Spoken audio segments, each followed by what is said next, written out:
नमस्कार दोस्तों, मैं हूँ रोहित और स्वागत करता हूँ आपके अपने YouTube channel P for study पे। दोस्तों, आज मैं कैलेंडर के 5 अति महत्वपूर्ण क्वेश्चंस लेके आया हूँ जो कि काफ़ी इम्पोर्टेंट है।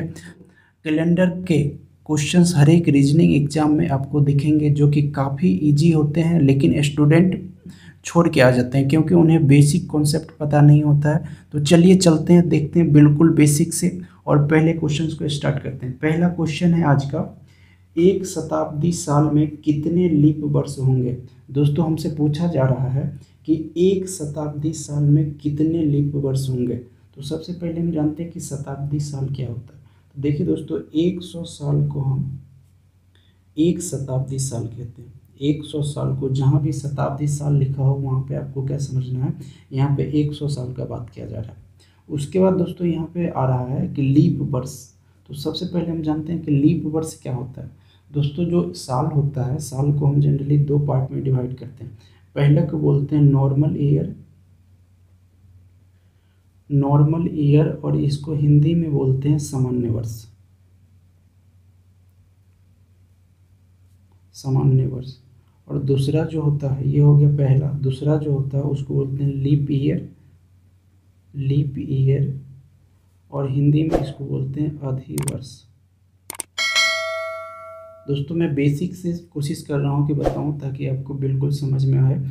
उसके बाद दोस्तों यहाँ पे देखिए 4 से 5 क्वेश्चंस बनते हैं जो कि बार बार पूछे जाते हैं। आपसे पूछा जाएगा कि यदि कोई सामान्य वर्ष है तो उसमें कितने दिन होंगे। यदि कोई सामान्य वर्ष है तो याद रखिएगा उसमें 365 दिन होंगे। कितने दिन होंगे? 365 दिन। और क्वेश्चन पूछा जाता है कि यदि कोई सामान्य वर्ष है तो उसमें फरवरी महीने में कितने दिन होंगे। तो याद रखिएगा, कोई सामान्य वर्ष है तो फरवरी महीने में 28 दिन होंगे। कितने दिन होंगे? 28।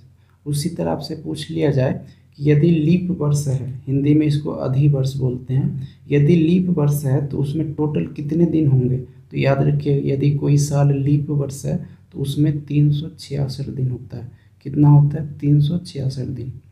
उसके बाद आपसे पूछा जाएगा कि यदि कोई लीप वर्ष है तो उसमें फरवरी कितने दिन का होता है। तो याद रखिएगा, फरवरी होता है इसमें 29 दिन का। यदि कोई साल लीप वर्ष है तो उसमें फरवरी का जो महीना होगा वो होगा 29 दिन का। उसके बाद यहाँ पे याद रखिए, जो लीप वर्ष होता है वो हर एक 4 ईयर पे आता है, यानी कि 4 साल पे लीप वर्ष आता है।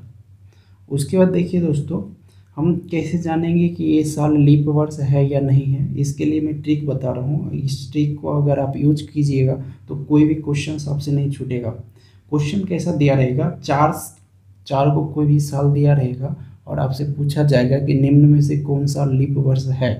तो देखिए, कोई भी साल में एक साल ले लेता हूँ 2012, और 2012 को हमें ये देखना है कि ये लीप वर्ष है या नहीं। तो हमें क्या करना है, लास्ट का जो 2 अंक है इसको हम उठाएंगे। लास्ट के 2 अंक को हम क्या करेंगे, 4 से भाग लगाएंगे। क्यों?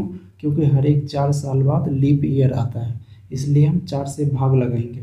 4 से देखिए, 4 तिया 12, 3 बार में क्या हो रहा है, पूरा पूरा कट जा रहा है। तो देखिए, याद रखिए, जो संख्या अगर पूरा पूरा कट जाएगा वही क्या होगा, लीप ईयर होगा। जो संख्या पूरा पूरा कटेगा वही क्या होगा, लीप ईयर होगा। यानी कि 2012 क्या है, एक लीप ईयर है। उसी तरह अगर मैं बात करूँ 2013 का, तो 2013 लास्ट में का क्या करेंगे, 2 अंक लेंगे और उस 2 अंक को क्या करेंगे, 4 से भाग लगाएंगे। तो देखिए, 4 तिया 12, यहाँ पे पूरा पूरा नहीं कट रहा है, एक हमारा क्या बच रहा है, शेष बच रहा है। यानी कि 2013 क्या है, जो शेष बचेगा या जो पूरा पूरा नहीं कटेगा वो क्या होगा, लीप वर्ष नहीं होगा। यानी कि 2013 क्या है, लीप वर्ष नहीं है। उसके बाद दोस्तों एक और कंफ्यूज करता है, याद रखिएगा, जो शताब्दी साल होता है। शताब्दी साल क्या, जो 100 हो गया, 200 हो गया, 1500 ईस्वी, 1600 ईस्वी, ये सब क्या है, एक शताब्दी साल है। और शताब्दी साल में हम 4 से नहीं 400 से भाग लगा के चेक करते हैं। 400 से भाग लगाएंगे, यदि 400 से भाग लगाने के बाद यदि पूरा पूरा कटेगा तो वो क्या होगा, एक शताब्दी साल होगा। यदि पूरा पूरा नहीं कट के दशमलव में आंसर देगा तो उसका मतलब क्या है, ये एक शताब्दी साल नहीं है। देखिए क्वेश्चन पे आते हैं। क्वेश्चन हमसे पूछा जा रहा था कि 100 साल है, 100 साल में कितने लीप वर्ष होंगे वो हमसे पूछा जा रहा था। देखिए 100 साल में जो पहला लीप वर्ष आएगा वो 4 साल पे आएगा, दूसरा लीप वर्ष आएगा 8 साल पे, तीसरा कितना साल पे आएगा 12 साल पे, चौथा आएगा 16 साल पे, इसी तरह 96 और उसके बाद 100, इतना ही लीप ईयर आएगा। तो अगर मैं शॉर्ट ट्रिक से बताऊं तो क्या करना है आपको, 100 साल में पूछा जा रहा है और 4 साल पे लीप ईयर आता है, तो हमको क्या कर देना है, 4 से भाग लगा देना है। तो देखिए 4 से जब हम 100 में भाग लगाएंगे तो हमारा आंसर कितना आएगा 25। 25 क्या लीप ईयर की संख्या है? तो आप कहिएगा नहीं, क्यों नहीं है, क्योंकि इसमें हमारा ये जो 100वां साल आ रहा है ये भी इंक्लूड है। लेकिन जो शताब्दी साल होता है, शताब्दी साल लीप वर्ष है या नहीं है, इसको चेक करने के लिए हम क्या करते हैं, 400 से भाग लगाते हैं। अगर हम 100 में 400 से भाग लगाएंगे तो ये क्या होगा, पूरा पूरा नहीं कटेगा, ये आंसर कितना देगा 0.25 देगा, यानी कि पॉइंट में आंसर देगा। यदि पॉइंट में आंसर देगा यानी कि क्या हुआ, ये जो हमारा 100वां साल है ये क्या है, ये लीप वर्ष नहीं है। तो 25 में से हम क्या करेंगे, एक को घटा देंगे। एक क्यों घटाएंगे, क्योंकि 100 हमारा लीप वर्ष नहीं है। तो हमारा आंसर क्या आ जाएगा 24। तो याद रखिएगा 100 साल में, 100 साल में कितने लीप वर्ष होंगे, तो 24 होंगे। कभी कभी दोस्तों क्वेश्चन ये पूछ लेता है कि 100 साल में मैक्सिमम कितने लीप वर्ष हो सकते हैं। तो याद रखिएगा यदि हमारा जो शताब्दी साल होगा यदि वो लीप वर्ष होगा तो इस कंडीशन में मैक्सिमम 25 साल हो सकता है। कितना हो सकता है, 25 लीप वर्ष होंगे। अगर शताब्दी साल हमारा अगर इन नॉर्मल पूछेगा तो याद रखिएगा 24, 100 साल में 24 होगा। अगर मैक्सिमम पूछ लिया जाए तो 25 होगा। तो इसका करेक्ट ऑप्शन हो जाएगा ऑप्शन नंबर बी 24। चलिए नेक्स्ट क्वेश्चन पे चलते हैं, क्वेश्चन नंबर 2 पे। क्वेश्चन 2 कह रहा है कि 2 लगातार लीप वर्ष के बीच में ज़्यादा से ज़्यादा कितने वर्ष हो सकते हैं। अगर मैं इसको इंग्लिश में बोलूं तो पूछ रहा है हमसे 2 सक्सेसिव लीप ईयर के बीच में मैक्सिमम कितना साल हो सकता है। तो देखिए 2 लगातार लीप वर्ष के बीच में मैक्सिमम कितना साल हो सकता है, आप इसको रट ही लीजिए, क्योंकि क्या है कि ये एसएससी सीजीएल में पिछली बार ये क्वेश्चन पूछा गया है। तो याद रखिएगा 8 साल का होता है, मैक्सिमम कितना हो सकता है 8 ईयर। और ये कैसे होगा मैं एग्जांपल के थ्रू बताता हूँ। देखिए सपोज कोई हमारा साल है 1896, 1896 ये क्या लीप ईयर है या नहीं है, आप कैसे फाइंड कीजिएगा। हमने क्या बताया था आपको, लास्ट का 2 अंक लेंगे और इसको हम 4 से भाग लगाएंगे।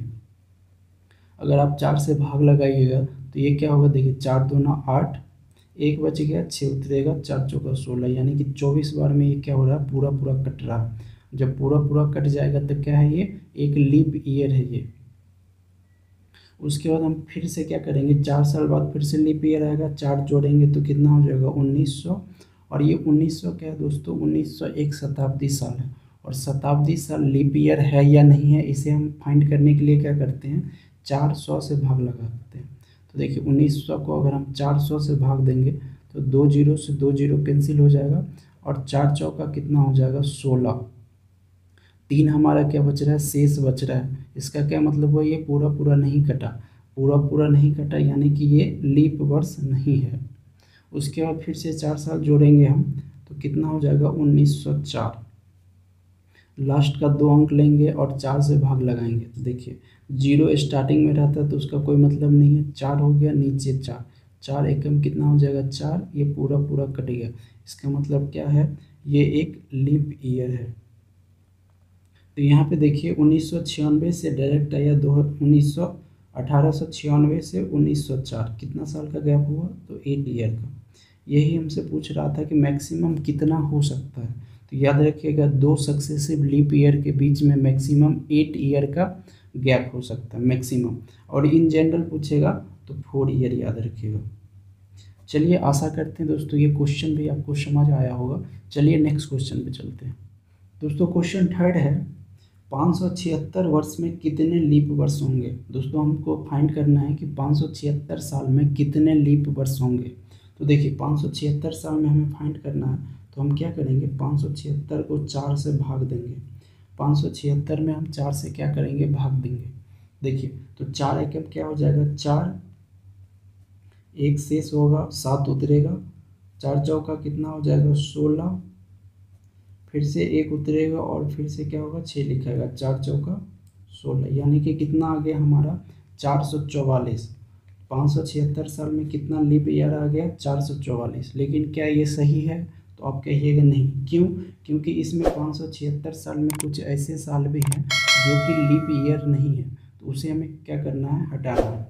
तो देखिए 576 साल में कौन कौन से ऐसे साल हैं, तो जो भी इसमें शताब्दी साल आ रहा है, शताब्दी साल क्या होगा, जो हमारा 100वां साल होगा वो एक शताब्दी साल है। 200, 300, 400 और 500, ये पांचों क्या है, एक शताब्दी साल है। और पांचों में हम क्या चेक करेंगे, इसको हम 400 से भाग देंगे, देखेंगे कौन पूरा पूरा कटेगा। तो यदि हम 100 में 400 से भाग देंगे तो क्या होगा, ये पूरा पूरा नहीं कटेगा। तो यानी कि 100वां साल जो है हमारा वो क्या है, एक लीप ईयर नहीं है। उसी तरह 200 को यदि हम 400 से डिवाइड करेंगे तो ये पूरा पूरा नहीं कटेगा। उसी तरह 300 भी क्या होगा, पूरा पूरा नहीं कटेगा। लेकिन यहाँ पर देखिए 400 को यदि हम 400 से भाग देंगे तो क्या होगा, ये पूरा पूरा कटेगा और आंसर कितना आएगा, एक। यानी कि जो हमारा 400 है ये क्या होगा, एक लीप ईयर है। फिर से 500 को यदि हम 400 से डिवाइड करेंगे तो क्या होगा, ये पूरा पूरा नहीं कटेगा। यानी कि जो हमारा 500 है ये भी एक लीप ईयर नहीं है। तो देखिए इसमें से कौन कौन सा लीप ईयर नहीं है, 1, 2, 3 और 1, 4। तो हम क्या करेंगे, इसमें 144 में 4 माइनस कर देंगे। तो 144 में हम 4 माइनस करेंगे तो कितना आ जाएगा, 140। यही हमारा करेक्ट आंसर आ गया। 576 साल में कितने लीप वर्ष होंगे, तो याद रखिएगा 546 साल में 140 लीप वर्ष होंगे। दोस्तों इसी क्वेश्चन को कभी कभी चेंज करके आपसे ये पूछ लिया जाएगा कि 576 साल में फरवरी महीने में 29 दिन कितने होंगे। तो देखिए आपसे क्या पूछा जाएगा, 576 साल में फरवरी मंथ में 29 दिन कितने होंगे, वो संख्या बताइए। तो देखिए जो जो साल हमारा लीप ईयर आएगा वो उसमें फरवरी जो होगा वो 29 दिन का होगा, तो उसका आंसर क्या हो जाएगा, इनडायरेक्टली 140 ही होगा। दोस्तों आशा करते हैं कि ये बात आपको समझ आई होगी। चलिए नेक्स्ट क्वेश्चन पे चलते हैं। तो नेक्स्ट क्वेश्चन है क्वेश्चन नंबर 4। क्वेश्चन 4 कह रहा है कि 2005 से 2015 के बीच कितने लीप वर्ष होंगे। देखिए दोस्तों 2005 से 2015 के बीच हमसे पूछा जा रहा है कि कितने लीप वर्ष होंगे। तो इसमें हम क्या करेंगे, इसमें अंतर फाइंड कर लेंगे। अंतर का क्या मतलब होता है, डिफरेंस। अंतर कैसे फाइंड करते हैं, जो बड़ा संख्या होगा उसमें से हम क्या करेंगे, छोटे संख्या को घटा देंगे।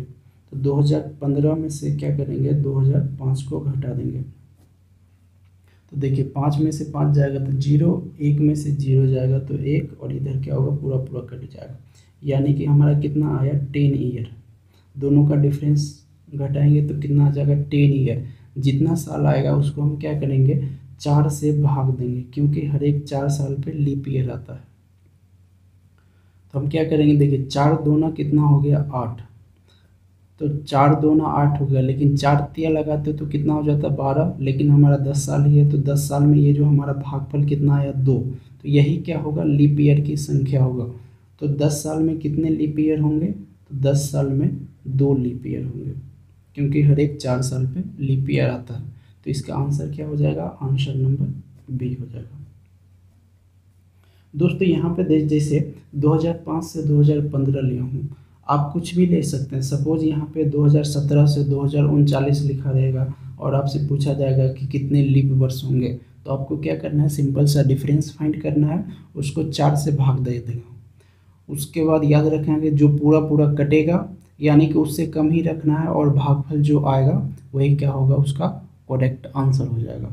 चलिए नेक्स्ट क्वेश्चन पे चलते हैं। नेक्स्ट क्वेश्चन काफ़ी इंपॉर्टेंट है। क्वेश्चन 5 कह रहा है दोस्तों, यदि आज बृहस्पतिवार है तो 23 दिन बाद कौन सा दिन होगा।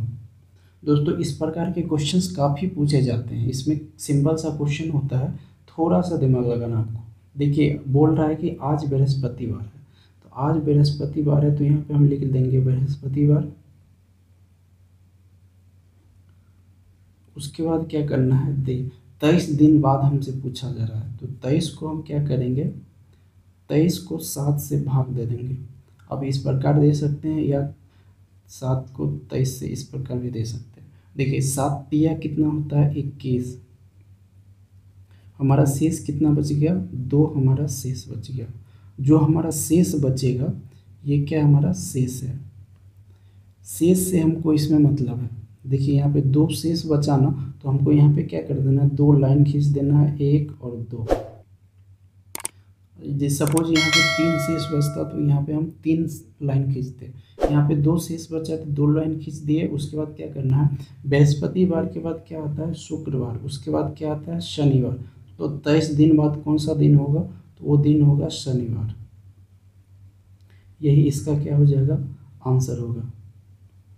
सपोज दोस्तों यहाँ पे ये पूछ लिया जाता कि यदि आज बृहस्पतिवार है तो 23 दिन पहले कौन सा दिन था, अगर पहले का पूछ ले तो क्या करना है, सेम प्रोसीजर करना है। सपोज 2 हमारा शेष निकल जाता, हमें क्या करना है पीछे में 2 लाइन खींचते और हमें बैक जाना था। सपोज यहाँ पे बृहस्पतिवार है तो 1 दिन पीछे जाएंगे तो क्या हो जाएगा बुधवार, और फिर 1 दिन पीछे जाएंगे तो मंगलवार।